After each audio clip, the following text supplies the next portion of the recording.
নমস্কার বন্ধুরা, আজ আমরা আলোচনা করব একটি গুরুত্বপূর্ণ আন্তর্জাতিক বিষয় নিয়ে। রাশিয়া, ভারত এবং চীনের মধ্যে একটি সম্ভাব্য ত্রিদেশীয় জোট গড়ে উঠতে চলেছে, যাকে বলা হয় আরআইসি ট্রয়কা। এই জোট কি সত্যিই ফিরে আসছে? চলুন বিশ্লেষণ করে দেখা যাক। আরআইসি ট্রয়কা গঠনের ধারণা এসেছিল 1990-এর দশকে রাশিয়ার প্রাক্তন প্রধানমন্ত্রী ইয়েভগেনি প্রিমাকভের উদ্যোগে। এই জোটের মূল লক্ষ্য ছিল পশ্চিমা দেশগুলোর প্রভাবের বিরুদ্ধে একটি ভারসাম্য তৈরি করা। কিন্তু 2020 সালেই ভারত চীন সীমান্তে গলওয়ান উপত্যকায় সংঘর্ষের পর এই জোট কার্যক্রম থমকে যায়। এখন আবার এটি পুনরুজ্জীবনের সম্ভাবনা দেখা যাচ্ছে। কিন্তু কেন? প্রথমত, সম্প্রতি ভারত চীন সম্পর্কে কিছুটা উন্নতি হয়েছে। গত বছরই রাশিয়ার কাজানে ব্রিক্স সম্মেলনে প্রধানমন্ত্রী নরেন্দ্র মোদী এবং চীনের প্রেসিডেন্ট শি জিনপিংয়ের বৈঠকের পর সীমান্তে উত্তেজনা কমানোর বিষয়ে একটি সমঝোতা হয়েছিল।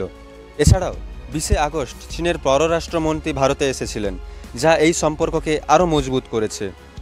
দ্বিতীয়ত, ভারতের জাতীয় নিরাপত্তা উপদেষ্টা অজিত ডোভাল বর্তমানে রাশিয়াতে গিয়েছিলেন।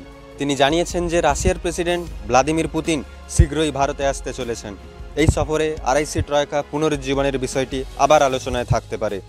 এছাড়াও আগস্টের শেষে মোদি এবং পুতিন দুজনেই চীনের সাংহাই কোঅপারেশন অর্গানাইজেশনের সম্মেলনে যোগদান দেবেন, যেখানে 3 দেশের নেতারা একসঙ্গে বসার সম্ভাবনা রয়েছে।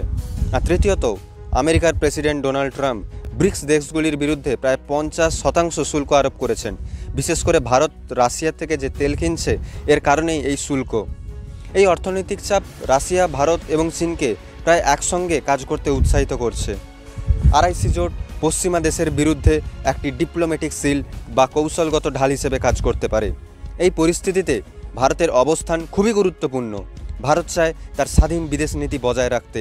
আমেরিকার সঙ্গে কোয়াডের মাধ্যমে সম্পর্ক থাকলেও রাশিয়ার সঙ্গে ভারতের দীর্ঘদিন বন্ধুত্ব এবং চীনের সঙ্গে অর্থনৈতিক ও জ্বালানি সহযোগিতা অত্যন্ত গুরুত্বপূর্ণ। তবে ভারত চীনের সম্পর্কে সর্বদাই সতর্ক থাকতে হবে। গলওয়ানের ঘটনার পর ভারত চায় সীমান্তে পুরোপুরি শান্তি ফিরে আসুক। রাশিয়া এই জোট পুনরুজ্জীবনের জন্য অনেক উৎসাহী, কারণ তারা ইউক্রেনের যুদ্ধের কারণে পশ্চিমা দেশগুলির কাছে স্যাংশনের মুখে পড়ছে। এছাড়া রাশিয়া চায় পশ্চিমা বিশ্বের বিপক্ষে একটি শক্তিশালী জোট বানাতে, যাতে পশ্চিমা বিশ্বের দাদাগিরি শেষ হয়ে যায়। চীনও এই জোটকে সমর্থন করছে, কারণ তারা আমেরিকার সঙ্গে বাণিজ্য যুদ্ধে জড়িয়ে আছে। তবে ভারতের জন্য এটি একটি ভারসাম্য রক্ষার খেলা। আরআইসি জোট পুনরুজ্জীবিত হলে 3 দেশেরই অর্থনৈতিক কৌশলগতভাবে লাভবান হতে পারে।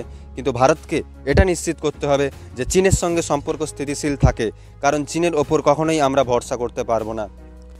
তাই এটা বলা যায়, আরআইসি ট্রয়কা পুনরুজ্জীবনের সম্ভাবনা এখন বেশ জোরালো। চীনের পররাষ্ট্রমন্ত্রীর ভারত সফর, পুতিনের রাশিয়া আগমন এবং এসসিও সম্মেলনে 3 নেতার মিলন এই জোটের ভবিষ্যৎ নির্ধারণ করতে পারে। তবে ভারতের সতর্ক কৌশল এই জোটের সাফল্যের চাবিকাঠি। আপনারা কি মনে করেন? কমেন্ট সেকশনে জানাতে ভুলবেন না। জয় হিন্দ, জয় ভারত।